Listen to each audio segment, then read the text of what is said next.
Raw crew, welcome back. We are here again. Welcome to the It's Not Fake fan cast. We are a fan cast. We're not a podcast because podcasts are reserved for journalists. We are not journalists. We're not journalists. We're not bookers. We're not insiders. We're not agents. We're not producers. We're not wrestlers. We're not interviewers. We don't know anyone. We don't care to know anyone. And we don't own shit. We are fans. We done spent our time, our money, our efforts, and our energy on one thing that we love for decades, and that is professional wrestling. And now we're spending our time with you. And I'm going to introduce you to the crew right now. My man, Malik Kimby Jones, man name so dope. He don't need a nickname, producer extraordinaire, content guru. What's up? What we got tonight? Yo, what we got tonight, we're talking about the Impact Rebellion pay-per-view, which I thought was wonderful. It was a great show. So, yes, you heard what the man said. We do have a special episode. Just like our last episode, we had the preview of Impact Rebellion. Now we have the review of Impact Rebellion. I am your host, Ahmad, the Dark Show. And if you don't like my nickname, again, I will squash your ears and roll that shit up and smoke it. Chimby. Yeah, let's get to the first match on this Impact pay-per-view. Let's talk about the first match, the X Division Championship, where it started. The triple threat match: Ace Austin, Josh Alexander, and TJP. This is the match I did watch in the early matches. I actually didn't really watch a whole lot of early matches, but this is one of the early matches I did watch. I watched most of the matches, I'll say. You know what I'm saying? I watched a little bit of every match, but I didn't really get into a whole lot of the early matches. They didn't interest me, man. I'm a fan. But this match did, and I was actually surprised by how good it was. What do you think about it? Yeah, I think that, it shows in wrestling that when wrestlers work hard and they fight to get to the top, they get a championship. And that's what happened to Josh Alexander. Josh Alexander was fighting for a very long time in the cruiserweight division. They kind of threw him in there. Like, they didn't really know what to do with him. They could have put him in a bunch of other angles, but they put him there and he won the belt. And that's like hard work. In my opinion, Ethan Page kind of got the dirt end of the stick. He went to AEW. He ain't got no belt. He's got really nothing going on, no angle, His tag team partner, Josh Alexander, is making out right now with the X Division. In the match, like, that's a match to open the show, I guess. Nice triple threat. You got three high flyers. Ace Austin, really good. TJP is what it is, but he can still do some moves. He still got his arsenal. So I thought that match was really good and was a good opener to the show. I agree with everything you said, actually. And I'm not the biggest TJP fan, because I like him better when he's Suicide or Mannix. I don't like TJP. Like, his characters are better than his actual person. You know what I'm saying? Like, he's mad, corny, but he put on a good match. And Josh Alexander, even though I didn't see too much of him before, he's really good. And that butterfly DDT at the end was nasty. That's a nice finisher. Amazing finisher. That's a nice X Division finisher too, because if you're watching an X Division match and he's champion and he hits that butterfly pile driver. I'm sorry, I said DDT, didn't I? When he hits that butterfly pile driver, that's actually like, it's over. Like, now he's the X Division champion. If you get that, you're not getting up. They almost established that in that one match, and they got him over with that one match, and they used the right guys to do it. I mean, Ace Austin and TJP are good high flyers. They're good hardcore wrestlers. TJP, I'll give him credit where credit due, because when he puts a mask on, it seems like he's awesome. You know what I mean? I don't know. It's kind of weird with me, yo. When it's TJP, it's whack. but when he puts the mask on, when he's Manic or fucking Suicide or something like that, that shit is dope. So he showed that without the mask tonight. So I figured, hey, I enjoyed that match. That was one of those B+, A- matches, and I'm interested to see where it goes with Josh Alexander. I agree. I think he's gonna. We'll see what happens to the belt. The belt sometimes gets passed around, but I think he's finally deserving of it, and took him a long time to fight to it. Next match we get to, we got a 8-man tag going on. That's right. We got Eddie Edwards, Willie Mack. Oh God, I'm having a brain fart for a minute. Eddie Edwards, Willie Mack, James Storm, and Chris Sabin on one side. Violent by design. Violent by design. And the cool part about the match was Eric Young is injured, who's the leader of it. So they had to bring somebody new in. They brought in Big Cass. What a big move to do for Impact, to bring that guy in and give him a chance. You know what I mean? He looks great. His new name is W. Morrissey in this company, it sounds like. He's doing a different name, but we all know who he is. I mean, as wrestling fans. He looked good. He's big. He's ready to go. And I think he's a cool addition to this team, because now, like, we got some beasts. We got like a 7-footer on their side. There's 4 dudes, and one of them's a 7-footer. Rhino, you know what I mean? Like, Joe Doring, like these guys are not people that you want to see in an alleyway. You know what I mean? So they won the Violent by Design won the match, which I thought was going to happen, and I really like them because they're the only stable, in my opinion, the only big stable in Impact right now. So let me ask you a question. I think we're, as wrestling fans, because we underrate Impact so much, we almost overlook Impact and what they're actually doing. Because, okay, they brought in Big Cass. Big Cass looked great. You know what I'm saying? I was working, but I had my eyes on that match, and I saw when Big Cass came out, and it was like, damn. I saw a meme where Super Mario handed Edge a mushroom, and he turned into Big Cass. Yo, you know, I'm not even loud on social media. I had to go see that bitch on Twitter or some shit. You know, I'm kicked off Facebook and whatnot. But I'm that cool. But yeah, yo, Big Cass look great. He can definitely be booked now. Like, it almost like that was his rebirth real quick. Even though it wasn't too major, but it was major. Because now he could be a major player in one of the major 4 companies. You know what I mean? I mean, you bring in a guy like Big Cass. He has a name. He has a face. He has a history. He has a story. He might be the comeback story of 2021 if they play it right. So that was a great piece of spice into that match, especially on the fly. So, I mean, that Eric Young got hurt, so they had to fill it in, and they brought out Big Cass. If they do it right, it could be some shit like Kofi Mania, like when Mustafa Ali got hurt. Not comparing it to that, but that's the lane that they could work in. When something bad happens, like Eric Young going down, and you bring in Big Cass to the reaction, especially the aftermath reaction, because it's all been positive as far as what I saw. You know what I mean? As far as from the fans, it's all been positive for Big Cass. Like, hey, he looks great. People are going to be tuning in maybe just to see what Big Cass is going to do. So I enjoyed that part of it. Also, what I wanted to say to a larger scale about TNA is this match is emblematic of what they're doing. I mean, you got Willie Mack, who's an up-and-coming independent guy. And if you're from Philly, you've seen this guy in House of Hardcore, Tommy Dreamer. You know what I'm saying? The NWA national champion. The first NWA national champion in a long-ass time. If y'all remember how that went, there was a tournament. You got James Storm, a legend. Chris Sabin, a legend in Impact. These guys are so over in Impact. Got Rhino, who's a legend, cross-branded legend, right? Just this match alone to tell you what's going on. Then you look at the larger scale. Guys like Moose is there. Guys like, even though TJP, you know, I don't like him, but he was in WWE. They have a lot of good talent. Rich Swann was in WWE. People overlook TNA's. I keep calling it TNA.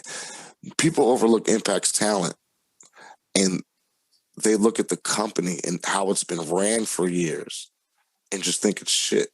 But if we looked at Impact just purely on talent and wrestling, people would feel differently. What's the next match, Jimby? And then this one thing I want to say to that is we don't even see half the talent they have because they have a lot of other dudes that are just waiting in the wings. Talk about it. So they do. They do have a bunch of guys. No, Let's talk about that real quick because we both watch Impact. If we don't focus on how the business has been ran over, in the past, if we just focused on how the wrestling has been over the last couple of years, what bad can you say about what they've been doing? Nothing. And I see a lot of good things for them. I mean, the only bad things they don't have is they don't always have that top star that people want. You know what I mean? They want that top dudes. You want to have three top guys. They don't have that. But if you did watch the pay-per-view, did you see the promo they had? We'll talk about that real quick. Did you see the promo they had? No. You did not see this promo. Okay, so they had a promo for the next few pay-per-views, and then they got to Slammiversary. When they got to Slammiversary, that's it. That's when they said, and that's when things will change. And they showed a great montage promo. And I'm telling you right now, Samoa Joe was in that promo. Chelsea Green was in that promo. Mickey James in that promo. There was a UK flag to put the Iconics. There was a picture of Andrade walking through the ring as his character. So Slammiversary is when their contracts are up for these guys. So this could be something really big later on. That's something later on to talk about. Hopefully that happens. But this is what could really help TNA to have a really good roster now.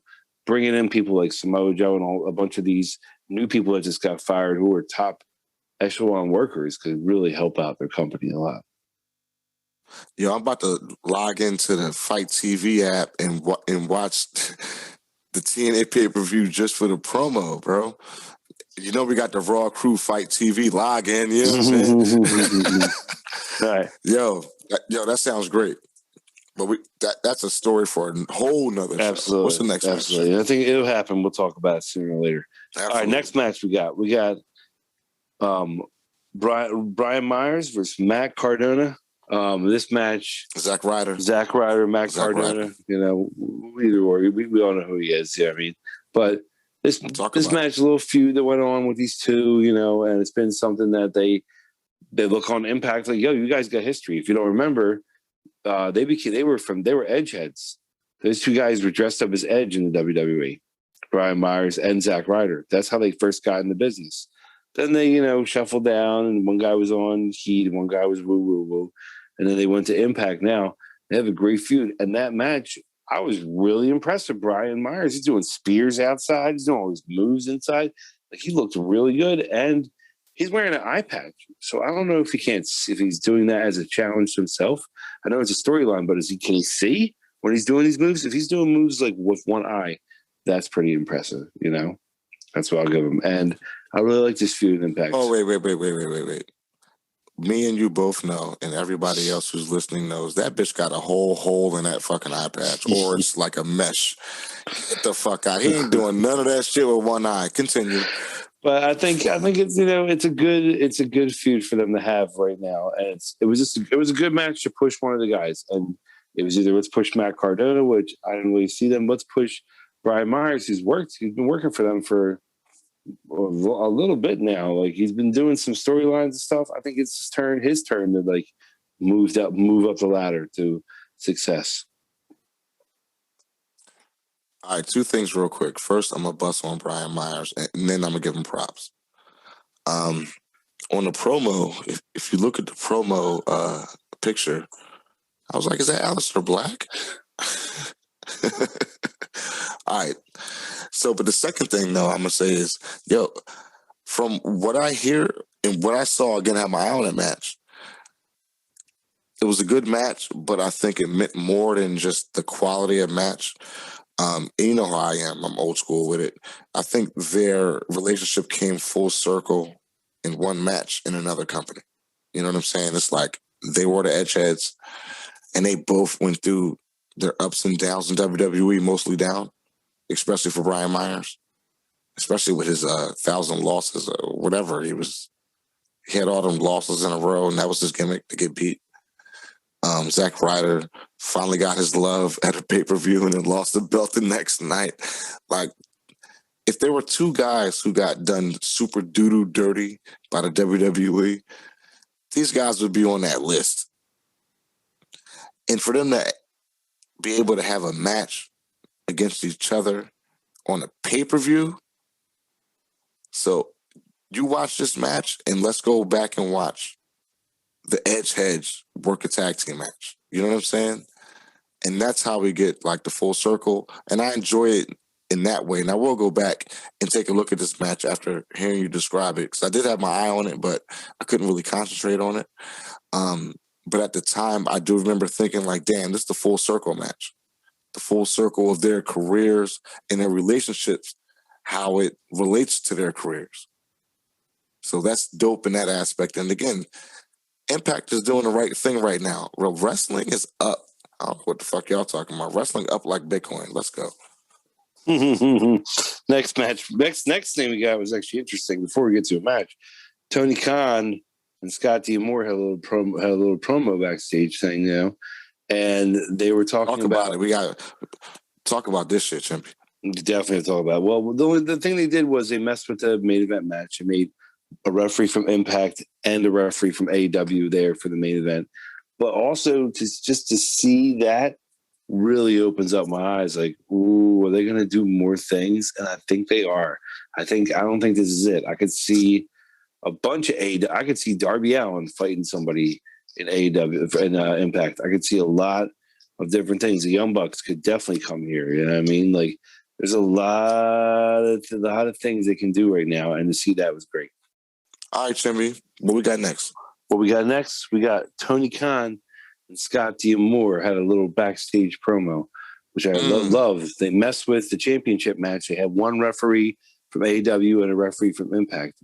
But to see this backstage interaction from a fan standpoint is amazing. That's awesome. You know what I mean? You're finally having two promoters backstage talking to each other, or, even if Scott D'Amore is not like the promoter, he's just a character. We know what he is on the show. You know what I mean? Just like Tony Khan. So I really hope they do something with this. I really hope they go there. I really think that we're going to see some AEW guys show up there. Like I could see Darby Allin. I could see a Young Buck show up there. Like their tag team division's insane. So I could see them wanting to help out the company, and it helps both of them out. Like you watch that by all fans watching, everybody's watching something right now, like some show. So people see a show like Impact and like, oh, I like that guy. They're going to start watching it. So, oh, I like that. Oh, that guy was on the AEW pay-per-view against the Impact guy. I'm going to watch AEW now, like that. So it helps both companies out. And I think it's really cool to see that. Let me ask you a quick question on that, champ. I'm going to ask you a question, and then I'm going to answer the question, too, after you answer it. Your opinion on Scott D'Amore and his impact on Impact? I think, he's a big piece of Impact. He's been there for a very long time. He knows how the company's run. And from all the things he's doing now, even with his backstage persona, he's not getting in the way. He pops up when he needs to be. He's not on the show like 24/7. He just comes out when he needs to be. That's it. And he doesn't really ruin the show or hurt the show. So he's really helping him. And, excuse me, he's kind of keeping the legacy together of what that whole company's been through. You know what I mean? It's Impact now. We knew what it used to be, but he's really helping it out with that. So I'm happy Scott D'Amore is where he is. He's great Impact. Yo, I gotta laugh at something real quick because of what you just said reminded me of Suge Knight at the Source Awards back in like 1995. He was like, if you want a producer, not all up in your videos, not all up dancing in your scenes, come to Death Row. It's like Scott D'Amore is like, you want somebody not all up in your promos, not taking up all your mic time. Come to Impact. No, because I asked you that because I used to be down on Scott D'Amore. I didn't like him. I didn't like the way he booked. But now I'm like, shit, man, either this dude had an awakening or he just evolved with the times better than we all thought he would. Or he was handcuffed back in the day, and we didn't know it because we're fans and we're not insiders or backstage guys or producers or agents or wrestlers or interviewers. So we don't know what the fuck is going on. So maybe I was down on them for the wrong reasons back in the day, and now they took the leash off the dog, and the dog is biting everybody because Impact, it seems like they are the underdog. Truly. Out of the big four, let's say it again, WWE, New Japan Pro Wrestling, AEW, and Impact. In that order, Impact is the ultimate underdog. AEW's in a good spot because they baseball. Baseball always going to get their love. They're always going to have their fans that keep it going. New Japan is like the NBA. They're fine. Ain't nobody fucking with that. And then the ultimate, obviously, is NFL, is the WWE. When you hockey, you got to fight for them TV contracts. Everybody out there that's listening who watch hockey, they got to fight for them TV contracts. Everybody out there who watch Impact Wrestling, like me and you, we some big-ass Impact Wrestling fans. We the biggest Impact Wrestling fans that I know of. They got to fight for them TV contracts. And how you get those TV contracts is doing things that make people watch. And it's just shit like that. You're bringing Tony Khan, so you're bringing AEW viewers to your programming. Ooh, don't get me started on that because I was right. Ooh, we're not going to talk about how much I was right. And they saw my vision, peep the lights. We'll get to that later. What's next? We will get to that. Let's get to the next match. Let's Great go. match. Women's Tag Team Championship match. Fire and Flavor, Tasha Steele and Kiera Hogan versus Jordynne Grace and Rachel Ellering. So this match put me in the Heartbreak Hotel. First of all, I'm coming into the match where 3 out of the 4 women are some of my favorite wrestlers, some of my favorite female wrestlers on the planet. Like, totally. This is like awesome. And it was hard for me to pick out of the 2, but obviously Fire and Flavor, that's my favorite tag team right now. It was hard to see them lose, but I understand why they did it. Jordynne Grace is a superstar. I did watch this match. I had fun watching this match. I mean, these girls work hard for the limited time that they have. And I know they was kind of in the middle of the card, but more at the top. But compared to the other top matches, they got limited time. Compared to the X Division match, it was a little bit of a limited time, but I think they made the best of it. I didn't like the finish as a fan, but as a smart fan, I understand why they did it. I still don't like that shit, Chimpy. I mean, once I saw what happened at the end of the match, I knew you weren't going to like that. But in the way of wrestling, I do see them getting the belts back very quickly. Like, they're not going to. They're going to be multiple. Yeah. Yeah, they're not going to stop them. Like, they're going to get the belts back very soon. And I think it was like kind of only the one thing I did like about it, and you like Jordynne Grace, was giving Jordynne Grace her due. Jordynne Grace has been wrestling with Jazz, fighting Fire and Flavor for months now. Finally, she wins the belt.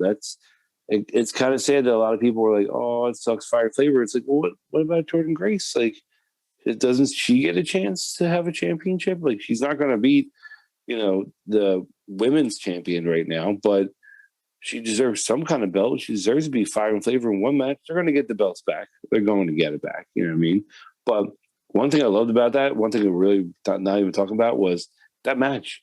It was great. After that promo, that match had me on the edge of my seat the whole time. Tasha Steele got hurt during the match, if you didn't know this. So there was a spot where they had her out on the apron, and they did a move on the apron and really messed up her back. So she might. No, There man. might be this. Let me ask you a quick question then. Do you think they changed the finish because she got hurt in the middle of the match? No, I don't think so, because it was close to the end. Was it legit though? Did you hear? Because I'm not on social media. No, It was I've read legit? a lot of news. I've read a lot of news reports about it, Oh, and son. yeah, Don't tell me that. Yo, send she's me the pretty article, injured. bro. I got you, but Damn. yeah, so that could be a thing to take them, just take them some time when they get back, and then when they come back, it's like boom, back to the belts. They're going to be multiple champions for this knockouts belt. I mean, like yes, they have a good division, they have a good locker room there, but Fire and Flavor are the knockouts tag team champions. I mean, they are the ones. I mean, you remember some other teams from back in the day? There's a few that come to mind. Right now, like Man, beautiful. they're like the female Harlem Heat. They know what they're Yeah. doing. Exactly. But this injury could hurt him. We'll see what happens. Just gotta give it time. We have new champions now. I'm happy for Jordan Grace, her partner. I'm always like, happy to see Jordan Grace. yeah, whatever. Yeah, her partner was in the right place at the right time. That's all it was, in my opinion. Jordan Grace is probably one of the best talents on that show. I think Jordan one of Grace, like top 5 from town. I mean, Jordan Grace, she's definitely top 5 female in the world, in my opinion. And we'll have that show for another show. But I think she's very, very underrated. You know what I'm saying? I agree. But what I wanted to say, and we haven't even mentioned Rachel Ellering. Let me ask you a quick question about her. Does she count as a second generation wrestler, even though her father was a manager? How does that work? I think she absolutely counts as second generation wrestler. Like, there's a lot of people when you think about it, like, so you're going to say that Carmella is not a second generation wrestler because her dad was a jobber wrestler who got not job. I mean, let's face it, he got beat every Saturday morning against like Hulk Hogan, and he just I would love to get him on the show, bro. No, we'll be getting there. Don't worry. But I'm saying, like, just because it's especially that manager, like Paul Ellering was the manager of the Road Warriors. Let's remember that. That's one thing I was kind of surprised about. Is like she came out in a get up, but I'm like, oh, why didn't you come out with no like shoulder pads? Like give respect to where you come from. You know what I mean? Like that's where you're from. That's who your dad managed. You know what I mean? She should have been Road Warrior up. And she apparently, I didn't know, she was on the Mae Young Classic. She was actually on that one of the seasons. And I didn't really know much about her, but I thought she was that match really for me was Jordan Grace. It was like Jordan Grace's finally coming to a rival. Rachel Ellering was just in the right place at the right time, in my opinion. That's how she became a champion. I love Impact's tag team divisions. Men, women. They have the best female tag team division. I'm gonna stop saying female because female is a species. They have the best women's tag team division in wrestling in the world, in the universe. Because I ain't on Mars and shit, but ain't nobody on Mars fucking with Fire and Flavor. You know what I mean? Ain't nobody on Mars fucking with the Iconics. You know what I mean? Because like WWE is good for breaking up tag teams. They're great for putting together tag teams, and they're great for breaking them up. And they're in the last 20 years, they've been known to destroy tag teams. I have to always bring this up, and I'm going to bring this up past, present, and future. You're going to hear it again. When you're defending titles on a pre-show, you diminish the title. Primo and Epico, and I want you to look this up, Chimby or Najee. I want you guys to look this up, or anybody out there in the universe. How many pre-shows did Primo and Epico defend their titles on? If it was more than one, that's a disgrace. Like, I don't like how WWE makes the tag team division an afterthought when they feel like it, and then make it to the forefront just to get some shit over or to further a storyline without furthering the tag team division. Do you understand what I'm saying, Chimby? Absolutely. I think they even had a match where they put the belts together. Like it was a Miz and Morrison versus Primo and Epico for belts, like to put them together. Like whoever was the winner of the match would be the undisputed tag team. The unified, undisputed, and all that good shit. Yeah, and they had like 4 belts or whatever. They had that. But Impact. Like the thing about them, the reason I like them more than tag division is they kind of keep it together. They kind of make tag teams. They put the right people together, right matches. They do the right things. That's what it really comes down to. Sometimes WWE doesn't do the right things. They kind of just throw shit together and hope it's good. No, but Impact. do you see what I'm saying? Like if it's not the further storyline, or at least in the last few years, Yeah, if it's not yeah. teams like the New Day, or even going back to Miz and Morrison in their heyday, but like bookend Miz and Morrison to the New Day. What were the established, really great legacy tag teams that we remember? It was cool to see Kane and Daniel Bryan. The Shield was more of a faction. You know what I mean? You had Goldust and Cody, but what was the real established tag teams? I think we probably can count them on one hand. And again, we got to do this for another show. Well, And it's just that in WWE, in New during the Japan, golden era, let me say something about New Japan. They think they can get over with the well-established tag teams at the top and bullshit the rest, because they fool us sometimes because of the Bullet Club. And I mean, Tama Tonga is awesome, and Tonga Loa is awesome. So they can keep putting the belts on those guys back and forth and establish a tag team division just through those guys. But their tag team division is kind of shit too, because they have so many stables.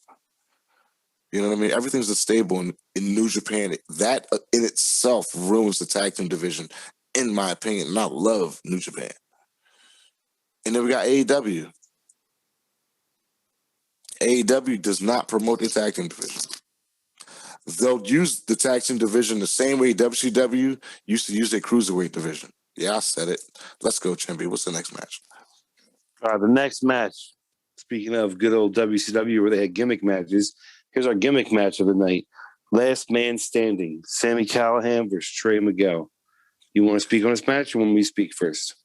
You go ahead. But that was a great segue, All right. so run with it. Well, I'll speak about this match. This match was very good, I thought. I thought it was great. Like, they really went at it. They really had some good matches. Sami Callihan did a suplex onto the opening of the bottom of the ladder, which I thought was cool. I've never seen anything like that. And Trey Miguel, like, here's the thing about him. Great wrestler. He needs some little bit of work on his character. With everything else, great. Can work, can bump, can do his own moves, can do other things to people. And this match was great. I'm thinking that this is it, because usually that's what they do, where this will be the end of the storyline. I'm hoping that this doesn't go on like Eddie Edwards, Sami Callihan, where it's like a 2-year feud. I think this is it. I think this is time for Trey Miguel to move up the ladder or do something different. Yo, if you listen to our preview of our podcast, because I watched this match. If you listen to the preview of our podcast, I said this was the Build a Star match of the night. I called this. And I gave Sami Callihan his props, at least when he's not wrestling fucking Eddie Edwards again. But Sami Callihan is a good fucking hand. Again, this guy has a name. He's hardcore. He puts on these type of matches. He's the gimmick match god in Impact, right? Whether, no matter who he's going against, no matter what the storyline is, and we talked about in the preview what the storyline was. So go back and listen to that. But what I'm saying about this match is they built a new star. Kudos to Sami Callihan for putting this man over and taking the. That shit was nasty. Yo, go back and watch that match, man. If you watch nothing on this pay-per-view besides the main event, watch this one. Because this actually gets my number one match of the night. This was the best match of the night for me. Because I think they built a new star in Trey Miguel.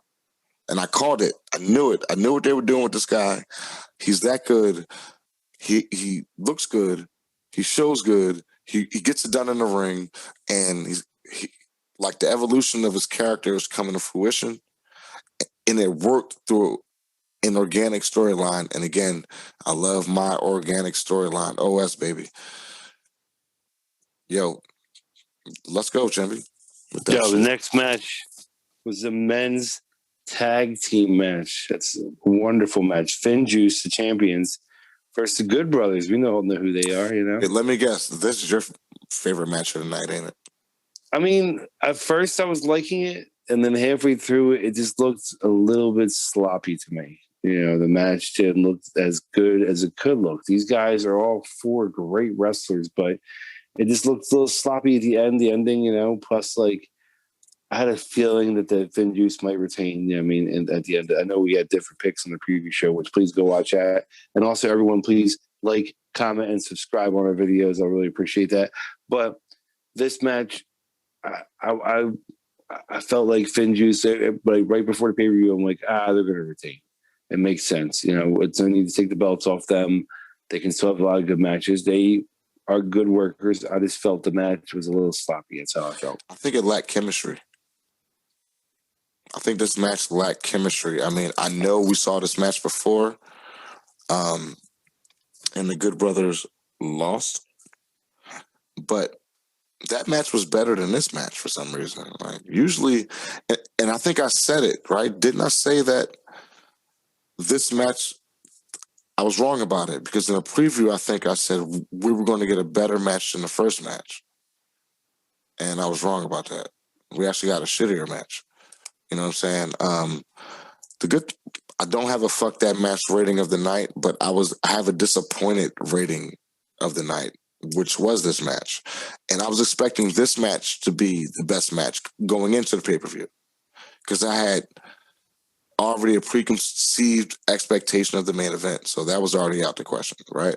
So I thought this was going to be a quality back and forth, great tag team match to lead us in to the world title matches. You know what I mean? That's usually how it is. I think the problem was it suffered from coming off of a great match.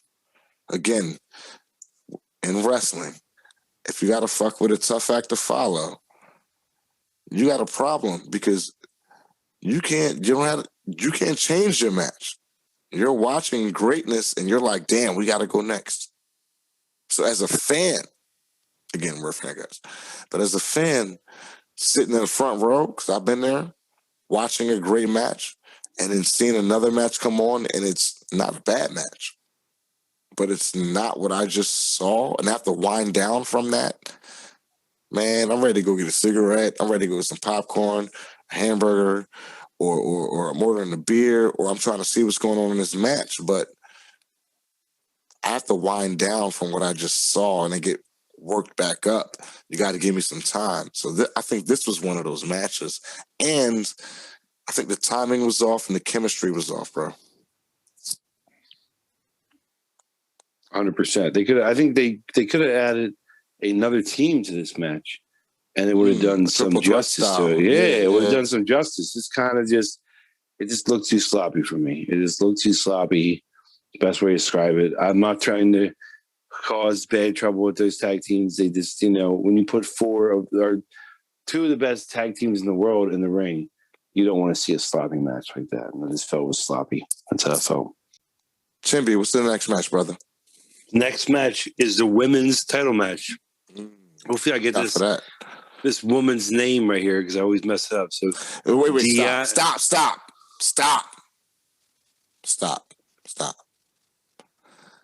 Deonna Purrazzo. Deonna Purrazzo. There you go. Go ahead. Versus Tenelle Dashwood, who we all know, AKA Emma. What you got for this match, Sean? Well, I thought this match was really, really done well. Emma's still showing she can still go and be a talent. She's really upped her game and Impact. But the champion wins again. Like, she's not, like, she didn't even need, usually she has a squad of people. She didn't really need them. She just squashed one and is going to move on. Know who she is? We all know who she is. She's the number one person looking at WWE and going, yeah, you made the wrong move. You got rid of me, and look where I am. I'm a champion, and I'm never going to lose. I'm never going to, I don't know who, the only thing I can see happening is we see Susie change into Sue Young, and they could lose the belt. But as of right now, nobody's beating her. We saw Taylor Wilde come back. Taylor Wilde's not beating her for the belt. Taylor Wilde's way older now. Like I do like Taylor Wilde, which was a great champion for Impact back then, but nobody's being this champion. Nobody's being there. I mean, she ain't small. I mean, she was throwing Emma around like she wasn't shit, man. I mean, the way they're booking her is awesome. I'll say that because they're allowing her to show the world what she has and why she's champion. Uh, man, if y'all ain't watching Impact, bro, y'all missing out. I'm gonna say it again. If you're not watching Impact, you're missing out on good. We have wrestling 5 times a motherfucking week. I want you to watch. Just do me one favor. All of you, whoever listens to this shit, do me one favor, you wrestling fans. Watch all 5 shows and rank them. I don't even want to hear it. You can rank them in the comments. You can rank them in your head. You can tell your mama, I don't give a fuck. Rank these shows. I bet you Impact ain't gonna be last. It's been too good. Like, yo, bro, we might have to do an Impact show just to let people know what time it is, man. Every week, fuck it. After Impact, let's just review Impact because we review all the shows and we kind of skip over Impact sometimes in a rundown. You know what I'm saying? Because again, we're going to do another rundown this week, people, because we're consistent. We're coming back with more flavor, but of course we concentrate on the big 3. But Impact kind of it's like the redhead stepchild of wrestling right now. And that's only because of the way they've done business over the years that we've got a bad taste in our mouths about watching it. But when you watch it, it's dope. It's dope. Watch Monday Night Raw and then watch Impact and don't watch nothing else all week and tell me what fucking time it is. Because Deonna Purrazzo is top 5 right now, today, female wrestlers on a planet. And if you put up against anybody, can you imagine Deonna versus Asuka and the type of match that they would have? Can you imagine Deonna versus a Kat Statlander or a Sheeta or Abaddon or a Su Young and the type of match that they would have? Come on, man, let's go. Bro, I know you agree with me. Like, look, Impact, wrestling alone is up like Bitcoin, but Impact is like Ethereum. Like, Impact is on its way up. You know what I'm saying? Like, Impact is that next thing. AEW better watch out for alternative wrestling because New Japan has their fans. WWE absolutely has their fans. AEW got to worry about Impact's fans creeping up. But it doesn't matter because I think Tony Khan going to buy that shit. What you think, Shimby? I think that, Impact is the one show that really drags you in. They don't have any fans in attendance when you think about it. There's no fans in attendance. And I think that this week's show, the show is going to get a lot of ratings and surprise people out of all the wrestling shows is going to be Impact. And there's a big reason why. We're going to talk about it right now. So let's get to it. The main event. Wait. One more thing. One last thing, because we really didn't talk about a whole much that happened during the match. Deonna Purrazzo attempted a diving headbutt, missed it. Put Tenille Dashwood in the Fujiwara armbar. She escaped and then put her in the Queen's Gambit and then was over. Their transitions were perfect. I don't know what Impact does, and I know it's taped. You know what I mean? Edited maybe or whatever, but they work on their matches, and it seems like they work mad hard just to prove we're just as good as everybody else. Go ahead. Let's get to it. Shimby. Let's get to it. I was right. Let's go. The main event, winner take all. Impact champion Rich Swann versus AEW champion Kenny Omega. Let's talk about this match. I'm gonna let you start because I was so right. Again, go back and listen to the preview, everybody. Okay. When we start, See the vision. Impact saw the vision. I listened to that preview. You know, I listened to the shit 100 times. You said I don't see the vision. I didn't see Kenny Omega winning the belt. You were in the minority, Yeah. just like a black person. Yes, I was. In this match, I was. I didn't see Kenny Omega winning. I saw a swerve or I saw Rich Swann winning. It was a really, like, they had everything in this match. Both referees got involved. It was just a great match. There were some botches, you know what I mean? And I understand there's some nerves because this was a really big match for everyone involved, not just Kenny Omega. You know what I mean? Kenny Omega's coming from AEW, he's wrestled all over, but it's a big match for everyone involved. And here's something I did think about. After it was over, I kind of was like, oh man, I didn't really see it going that way. But one thing I did think about is, here's what I thought about. Companies evolve. Sometimes companies also go back to the way they used to be. So this could really help Impact. How does it help Impact? You get a new storyline going. You have to always have the wheels turning. If you don't do new storylines, you get stale. You lose people that want to watch it. Come on, man. You know? So I think that what's going to happen is... Come on, wait. Come on, man. I got to laugh at that last one. How does it help Impact? You know how... I'm sorry, I'm laughing at your ass. Do you know how it helps Impact, Chimby? Malakimbi Jones, best nickname in wrestling. How does it help? Tell me. To have Kenny Omega on your fucking programming. That's how it helps. I'm not discrediting that. I'm just saying what really helps is to have a huge storyline. And I think the way this storyline goes. The storyline is Kenny. Wait. But there's more than that. It's a big storyline. Let me explain. So Kenny Omega wins both the Impact belts, right? He won both. He has 3. He has 3 belts now. AEW. He has 4 because he has a AAA title. AAA title too. But what happens now is they could be like, oh, excuse me, we're not going to be Impact anymore.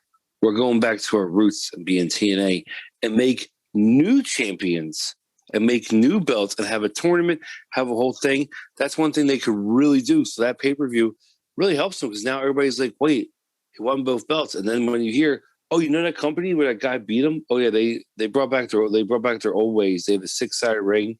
They have new champions coming and this and that. And it would be great. You don't have to get rid of the X Division champions. You don't have to mess with anybody. You can just make a new belt. This shit, bro? What? Why are you dancing around this shit? Go ahead. Everybody watches pay-per-view for one match. We got a great treat with all the other matches. We got a good pay-per-view, and I'll give my grade later. We got our money's worth. You know, the Raw crew, log in. Somebody got to pay that bill. But we got our money's worth, and I enjoy the pay-per-view. You know what I'm saying? As far as the top of the card that I had a chance to sit down and watch.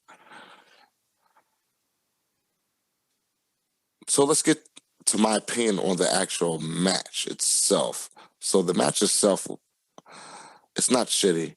You know what I'm saying? I'm not going to say it was a bad match, but there were 2 major botches in the match that threw it off, right? The top rope botch, the backwards thing, we came off with the backwards shit. We watched it together, you know what I mean? So we both was calling out the botch, and we watched it with the Oracle. And people, if you don't know who the Oracle is, you will. It is like, who's the guy from Family Guy who sounds like Pete? Quagmire? So it's like Quagmire dropping some wrestling knowledge on y'all. And this guy knows everything about wrestling knowledge, and we're going to have a segment that I'm going to be giving away money to your Cash App based on if you can stump this guy. But we were watching it with him, and it wasn't a great match. Like, he's the best belt machine that wasn't his best belt. Let's just say that. Rick Swan was extremely nervous, in my opinion, because I think for the first time he was wrestling and all eyes were on his match. Like, every eye in wrestling, all the fans was watching this match. And I think he felt that.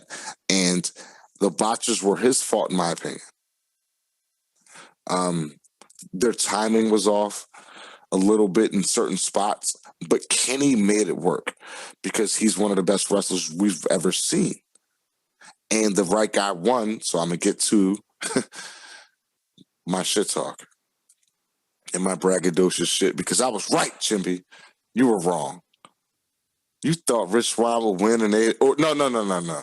You thought there'd be some kind of schmaz or a non-contest or everybody keeps their belts. No. You strike while the iron is hot. You give Kenny all the belts, and let's see where it goes. You let Kenny rule supreme over everything outside of WWE and New Japan until Wrestle Kingdom. What I say last time? See the vision, peep the lights. Imagine those lights at Wrestle Kingdom, and we're going to be there next year, by the way. I'm buying tickets. Me, you, and Josh, we're going. I'm buying your tickets.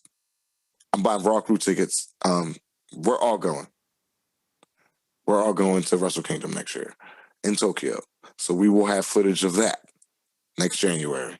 But I think the main event of Wrestle Kingdom next year, and I'm calling it now, is Kenny Omega with the AEW World Title, with the Impact World Title, with the TNA World Title, defending all three of those world titles with the AAA World Title, defending all four of those world titles against whoever. And it doesn't matter who it is. It doesn't matter who it is. It doesn't matter. I don't care if it's Okada, Will Ospreay, Naito, Ibushi. It doesn't matter. Evil. It doesn't matter. Sonata. It doesn't matter. Kenny's going to win that match and have every title in wrestling. He might go slap up Rush and get the ROH title, but that shit don't matter. He can go play soccer if he want to. But if he cleans up all those belts, just the top three, that's going to, man, what if it forces WWE's hand? And we're fans, so I'm going to do a little bit of fantasy booking. Just a small bit, because we got so much fantasy booking for you guys. It's not even funny. You guys have never listened to a podcast / fancast or whatever with the fantasy booking that we have lined up for you guys. But I'm going to do a little bit of fantasy booking right now. What if in 2023 at WrestleMania, we book Kenny Omega with 5 titles versus whoever the fuck the WWE champion is, and we just have a match? It don't even have to be for a title. It could just be the main event of WrestleMania, and we start bridging some gaps. I'm just talking shit, Chimby. What's up? You got something? Well, if you haven't seen the two things that are very interesting about what you just said. First of all, Will Ospreay did comment on Kenny Omega's picture of his belt. So He sure the fuck Twitter. did. So because we have a Twitter account, it's not fake. But that's one thing that's interesting. The other thing is there's been a meme, if you haven't seen the meme, of Kenny Omega as Thanos doing the snap. Now, snap, I don't really get the snap, but I understand if you just had all the gems for the Infinity Gauntlet, all those nice, beautiful gems you need. But, I mean, the reason I talk about Impact during this is it's an Impact pay-per-view, and I want to see where their storyline goes. So, yeah, this guy just lost the belt to Kenny Omega. Big thing of Kenny Omega, yes.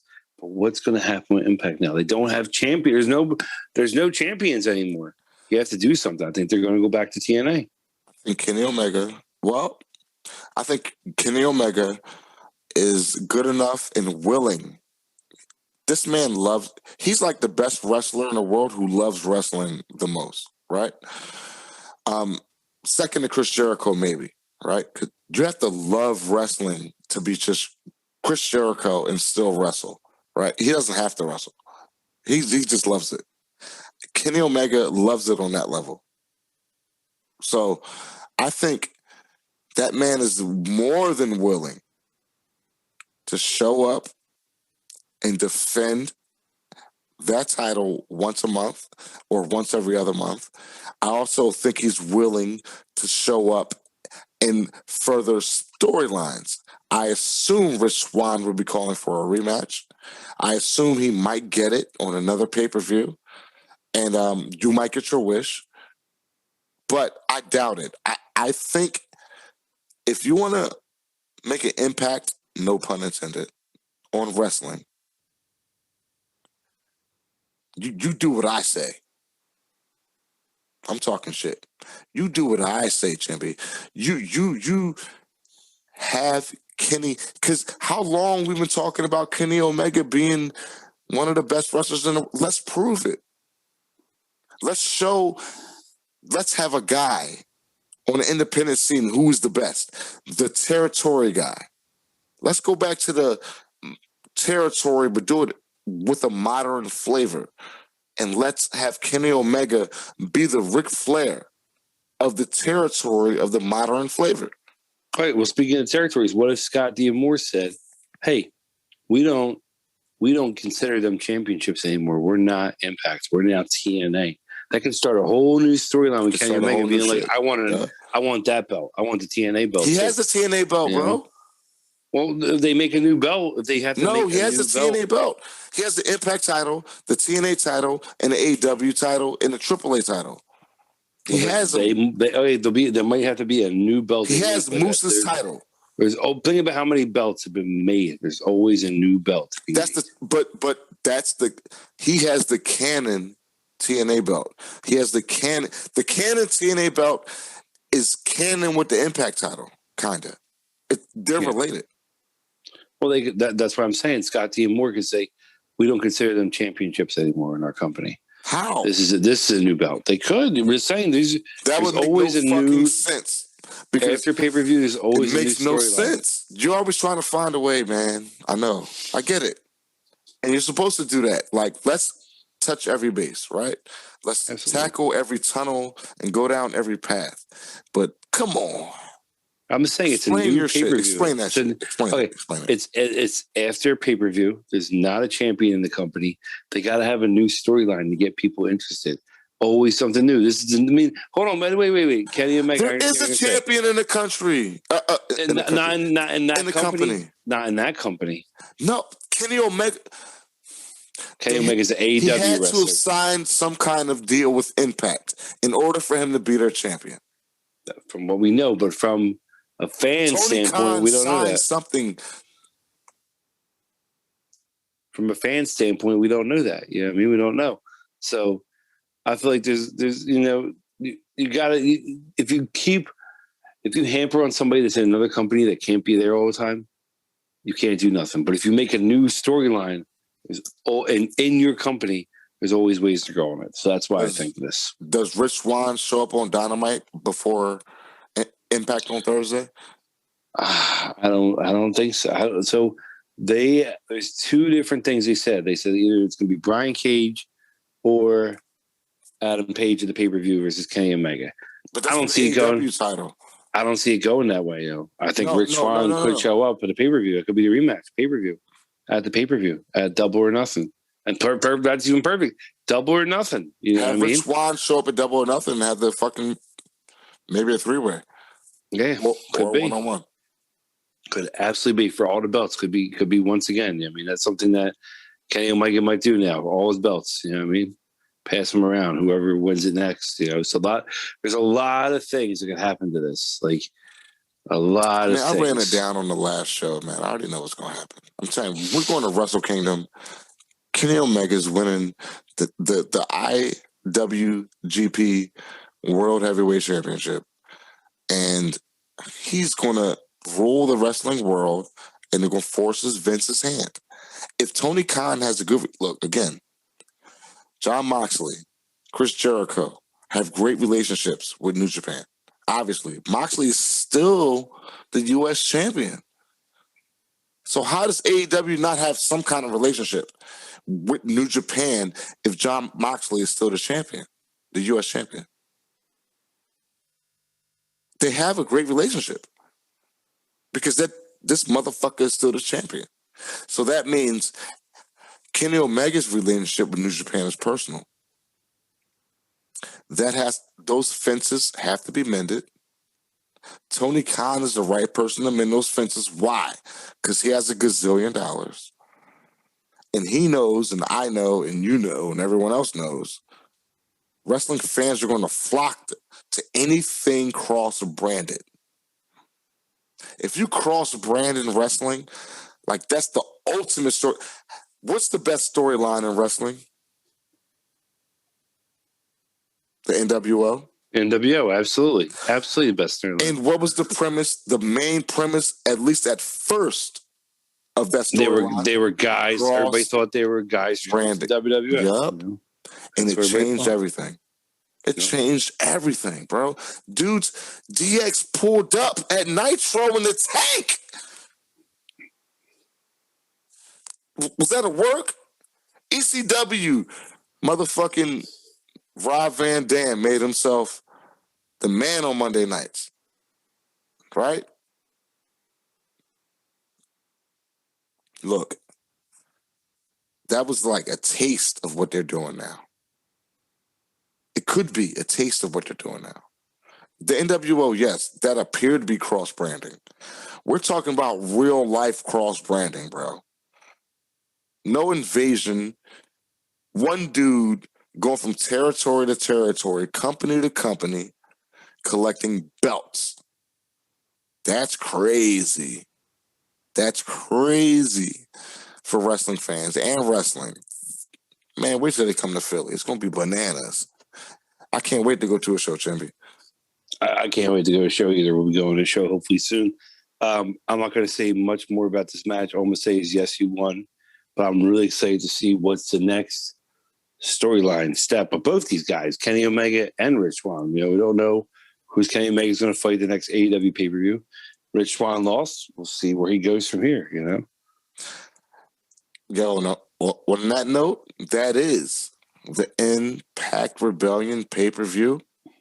I enjoyed it, man. So I'm going to give, I gave WrestleMania an A-, right? Based on the first night, though, this pay-per-view, shit. I'm going to give this pay-per-view a B+, Jim, because the top of the card was great, and the Sami Callihan and Trey Miguel match was great. They did accomplish what every pay-per-view should accomplish, is building stars. They did that. They had a good mid-card match. They did that. They had great women's match. 2 great women's matches. They did that. The main event, the world title, accomplished what they needed to accomplish. That wasn't a great match, but it meant a lot. You feel me? And X Division match. Great match. So I'm gonna get a shit a B+, Jim. I agree with you, actually. B+. I mean, there's a little bit more they could have done in this pay-per-view, but it was really good. This opening match, great. Like, I really wanted to have done that match. If I was a booker, I really wanted to have done that match. An opening match, I like when things surprise you like that. Ooh, this is really good. The 8-man tag had a great surprise, and those dudes are just following by design, still looking strong. I like when they have stables look strong, and it's not like 8 stables, it's 1. Callahan versus Miguel stole the show. And our title matches were what they were, like what we needed them to be. We needed title matches that were going to be interesting. I don't always like when you go to, especially Impact does it, you go to their pay-per-view and nobody loses the belt. I like when people lose the belt and you transition and move around. That's always forward something you should do. storylines. You know, I'm a storyline guy, so exactly what you're saying, man. That makes sense. Yeah. It was a B+. It's what it deserves. It could have been a little bit more. We'll see what happens in the next few pay-per-views, but B+ is what it deserves. That's what I think. And there it is. The Raw crew. It's Not Fake Fan Cast. Impact Rebellion special recap. I'd like to thank my man Malik Kimby Jones. And I am, again, your host, Ahmad the Dog Show. But let's give a special shout out to my tag team partner, Reggie, aka Antonio Marks the Marks Man. We call him Marks Man because he's a grown man. John Cena fan. Doo, doo, doo, doo. What's up, brother? And the editor extraordinaire, the engineer extraordinaire, Najee, my blood, my cousin, my brother, Darkness. Shout out to you. Good luck in editing this video. And Jimmy, any last words? I'm just going to say two things. Please, everyone, like, comment, and share this video right here. Please get us out there. Raw Crew will give you love back. And don't forget to give a shout out, Ahmad, to I know our it's my friends. last thing. I got it. Our friends in Oregon, Already got baby. it. Let's go. He said it. Segue right in. Last thing I'm going to say is big shouts out to our sponsor, King's Cannabis. Follow them on IG. Follow them on Facebook. If you're in Eugene, Oregon, and you want some weed, you want some marijuana, go to King's Cannabis. They're at all your dispensaries in Eugene, Oregon. They're not hard to find. Just go ask for King's Cannabis. They have all the high tests. Everything I saw, what he showed me, was 28% and above. He showed me some 33% shit. I'm like, I can't even get that out here in Pennsylvania. And who cares? Because King's Cannabis is the bomb diggy, and I don't want nothing unless it's King's Cannabis. And I'm flying out to Oregon soon to get some King's Cannabis. So again, King's Cannabis is our sponsor for the Raw Crew, and It's Not Fake Fan Cast. Let's go, man. And that's perfect.